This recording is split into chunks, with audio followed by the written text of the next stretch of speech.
Hey, everybody, look who I found. Look! It's been a long time since we've done a camcorder and Tina time. You know, so video welcome. together. Welcome, guys. Before we start, I want to say that this past Sunday was Easter, and King family has always had a tradition of drink a little. Easy for you to say. Of singing in your Easter bonnet before we eat, instead of our prayer, you know, Hollywood type. And of course, with the family and the family's Hollywood friends, it would ring out in 4-part harmony, blah, blah, blah. And I make my friends, since nobody lives here anymore from the family, I say, you got to learn the lyrics and you got to sing. And they are so adorable because I have complete control over my friends. So it's not the 4-part harmony, but it's wonderful. But the cute story, which kind of goes into this, is that it was going to rain. It was going to pour rain. And it's always beautiful outside. We have this gorgeous, he's got this pergola with the wisteria and the whole thing. And we looked at the sky and the weather report. We said, oh my gosh, we're going to have to move everything inside.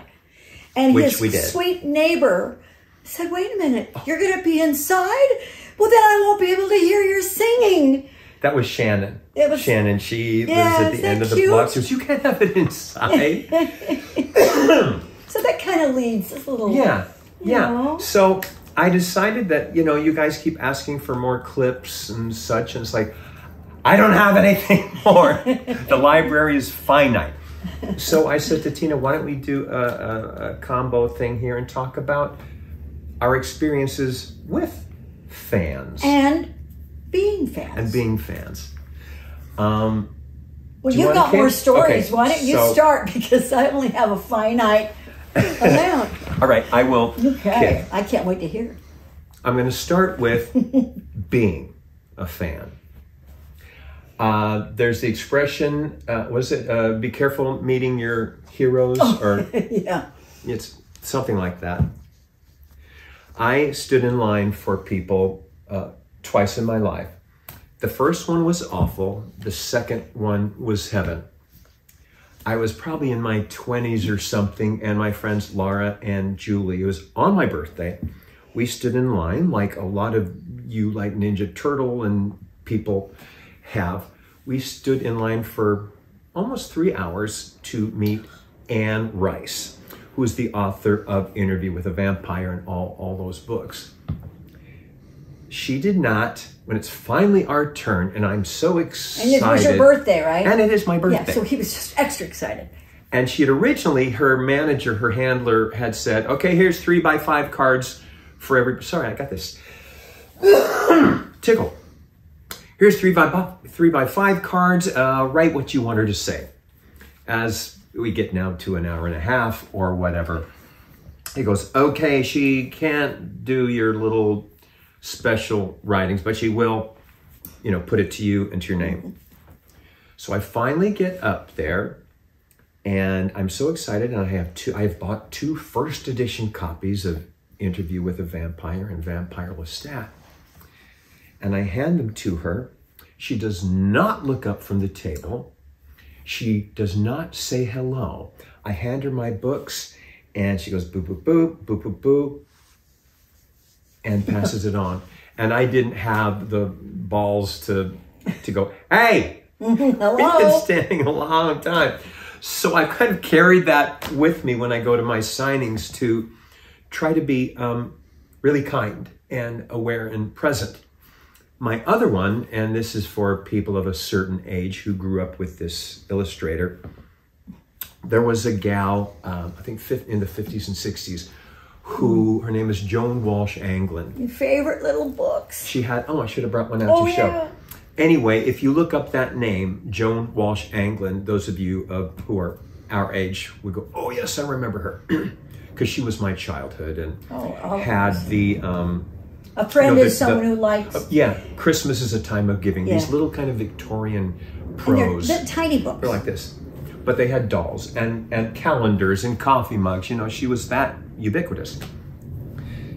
I enter the place and I see this woman with a long white braid and this ample bosom, right? She is the epitome of your Thanksgiving grandma that's sitting in her rocker when you arrive at... That makes me want to cry. It really does, yeah. When you arrive at her house. So I go up, and I know some of you, Turtle, or, my fans, you come up and you just start, I'm going to start going too. I know. And you start tearing up. Well, I get up to her and I say, I go, you were my childhood. I know. I wasn't even there. My lip starts to go, and I get all teary. And she's wearing this, this floral, grandma dress. And she goes, oh, honey, come here. She takes my head and she pulls it into this ample bosom, and she just kind of rocks me. I could have been hit by a bus after that and be totally happy. She was the most amazing, in my mind, celebrity, because she was to me. She was so gracious and thankful. She knew she was famous. She knew she was all that. But she still had room. For you. Yeah. So that's one good and one bad one. Do you want to share one? Yeah. Well, in that... As a fan, or... In that, I wasn't really a fan, but this is but it goes along with your story about being gracious, and something that I learned, and I talked about it in my book, My 3 Lives, if you don't have it. Yes. When I met Tom Jones. It was the opening of his television show. It was the premiere of his show. And my brother-in-law, Jim Green, was the liaison between ABC and his show, and planned this big congratulations party at the candy store. Remember that in Hollywood? And look, I've still got tears, Cam. Thanks a lot. And so my sister couldn't go. So he took me. We're waiting in the bar area to escort him into the ballroom where the party was going on. And here is this huge star. And of course, I adored his music. And he was very handsome and very charismatic, and Jim meets him, and he says, I would like you to meet my sister-in-law. This is Tina Cole. And he stopped for, I don't know, it was seconds. It could have been 10 seconds, could have been shorter. He took my hand in both of his, and he looked me straight in the eye, and he said, it is such a pleasure to meet you. Okay, now I'm going to start crying because it's Tom Jones holding her hands. Really. But most guys are going, looking at, what's going on in the bar. I could have been the only person in that room. For whatever seconds it was, I was all there was. And same as you with England, realizing how important it is for when fans meet you, that they have grown up with you, or they love what you do, or whatever, for you to acknowledge and be grateful for that, because that's why we're here. Yeah. Because of you guys. And I never forgot that about Tom, that just few seconds. And I try to do that in the drive-through. I'm at McDonald's driving through, and I look at the person in the window and look at them and thank them. And it's like they go, oh, it's like they're shocked. And I know that the next person that they meet in the drive-through, they're going to probably have a smile. Anyway, I had to just, because that kind of went along with what you learned. Yeah. And what I learned. I was telling her last night that when I started doing the conventions, I mean, as you younger fans and the King family fans and stuff, you can imagine, I mean, we're not working in the diamond mines or coal mines, okay, that being tabled, but it can be exhausting, all day long, and trying to be available and trying to focus with fans. And one of my early shows, I went, I feel like I am more tired than I should be by receiving people telling you they love you. What can I do to save energy so that I'm available for all of you? And I realized, and I hope y'all take this the right way, because I'm going to be real honest here. Not you. Yeah, right?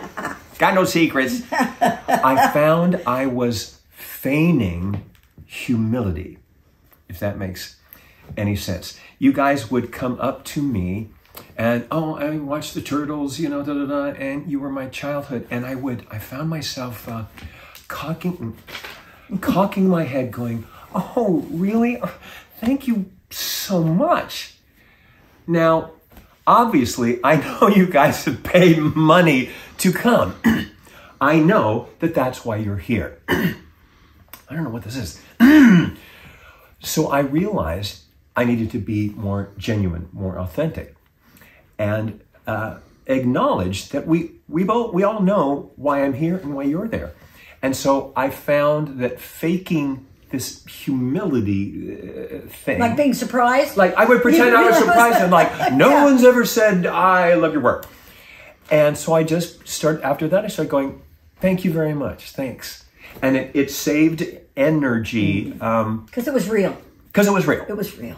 So guys, if you come to my next show and you see me cock my head, you go, bop, no cocking your head. No cocking here. You want to go? Yeah, I just... being a fan, because you just talked about being a fan. I did an autograph show in Hollywood, a few years ago, and I'm sitting at my table and doing my autographs, and I look up, and across the way, Ted Neely and Yvonne Elliman were there at a booth. Well, I... Tell them who they are, because it's kind of a deep dive, these two artists. Yeah. They were the stars of Jesus Christ Superstar, which is one of my most favorite productions, the movie especially. And Yvonne was also, she had some disco hits. Really she was hits. On really good hits. Saturday Night Fever with If I Can't Have You, I Don't Want Nobody, Baby. Yeah. Remember that? And I Don't Know How to Love Him, which of course is from Superstar. But we watch it every year. It's our Easter movie. As growing up, we watched the 10 Commandments. Now we watch Superstar. That's right.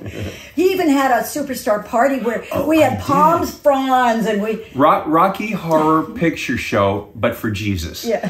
So you can imagine the different scenes. We had money changing in the temple, and we throw coins at each other and stuff. Anyway, we're off track. Yeah. Anyways, I went, oh my gosh. There's Jesus. I mean, it was, I don't mean to be sacrilegious at all, but he was so magnificent and she was so wonderful. And I dropped everything and I ran over and I just said, I have to tell you. And I literally started to cry. I was so excited and they were so, again, gracious and hugs and loved me. We could put up a picture of the two of us on the post. Yeah, I'll have Lexi. And so all day or through the rest of the show, we would kind of kibitz back and forth. And one time I'm at my table and I feel this little tickle and he's right behind me with his head right there. And he's, teasing and playing. He's just the sweetest. They're both just so wonderful. And, so here I am meeting someone that I just admired so much. And I started to cry, and so it's both sides of the coin. We appreciate you and what you tell us and how we have affected your lives. And it means so much to us. Yeah. And we felt the same. When we meet our idols and such. Yeah. I'm going to start with probably the one I remember, a weird, my little shares are going to kind of be, not a good witch, but a bad witch of fans. I remember we were at Mom and Dad and I were at this local restaurant. It was I think it was the Red Lantern. Oh, yes. With the red leather booths, that whole old world style. And there's this lady who is drunk at the next table. And she is giving the waitress a really hard time, just being really nasty. And they're literally in the booth behind us. And Mom turns around and says, could you please keep it down? I've got my child here with me. Because she was getting foul, this lady. And again, she's drunk off her ass, right? And, so she turns around to hear Mom, and she's like this. And Mom says that, and then she looks at us, and she goes, I know you. You're the ones, you got your kids working for you. No. Really? And I'm like 7, I'm going, I don't even know what that means. I just know I'm feeling really awkward, embarrassed and awkward. And I couldn't put it together, but all of a sudden I know some lady was saying that I was like, that we should call the child labor people. That was my first foray into that, as opposed to like at the show where you're doing autographs, but out of place in your life. That's funny. You want to go? Yeah. I've got, actually, it's a wonderful story. I don't know if I should say his name because the name is so wonderful. You love this. Yeah. You're not making, okay. She's not making fun of you. No. If you're still alive. I know. So it was the first year of the King family show. And I was engaged. I was going to be married soon. And I received this package at my home. And it is this beautiful notebook. It's feathered and glittered and ribboned. And each page was typed on a different foil wrapping paper and hand-drawn beautiful paintings like from a love comic book. I mean, those, this romance comic books? Yeah, which were the cousins' favorites, the girls. And it was a proposal of marriage. Pages and pages. And it was, but written in biblical language. Old Testament biblical, oh, daughter of Elohim. Oh, when thy family sang. Okay, this is taking a dark turn. No. When you sang, when not thee, thy, whatever, the thoses, I sang downtown. A great biblical hit. He knew that was a sign from God that we were to be married. And then when the family sang the Battle Hymn of the Republic, that did it. That was definitely. And he offered marriage. And then at the very end, he said, and if you turn me down, please send this back. I want to keep the pictures. I didn't have the heart to send it back because it was so beautiful and so. She's like those girls who the guy gives an engagement ring, right? And then they call it off, and she keeps the ring. No, but many years, 10 years later or something, we were on one of the first armpit tours in Oregon or Washington, and I'm coming out to the bus, and we're the show's over, and we're packing up the bus. And I see this figure walking towards me. I've never met this man. And as he's walking up through the driveway, I'm looking at him and I go, Zaris R.L. Minch. And he said, how did you know that? You can't make up a name like that, right? And I said, I don't know. It's just, I saw the pictures, from the book. And he invited me to lunch. And we were leaving. And you went? So, no, because we're packing up to leave. And I, in my book, I apologize to you, Zaris, if you're there, for keeping your book. I still have it. And it's a treasure. Aww. It is a treasure of mine. And I have it out on the, with my special things. Oh, that's great. I can segue from that. I'm serious. That is, I know. It's great. I'm sorry to return your book. Mine kind of segues from that. When I was a teenager, and those of you that are from the Mormon Church may recall this play that my brother wrote, a musical called Saturday's Warrior. It was huge. You know, I was like the Oh. Tim Curry of, you know, Mormondom. Yeah. Well, it was the first musical written for that audience. For the church, yeah. Yeah, ever. And I start getting these little notes in the mail, like written on a cocktail napkin or ripped part of a Denny's paper placemat and stuff with, you know, scriptures and, you know, I've received this vision and it's from this, you know, this gal and she has said, I've received, you know, what is it? Inspiration prophecy that Oh. you are to be the father of a prophet. But I don't know what my role is to be. Well, you can read between the lines there.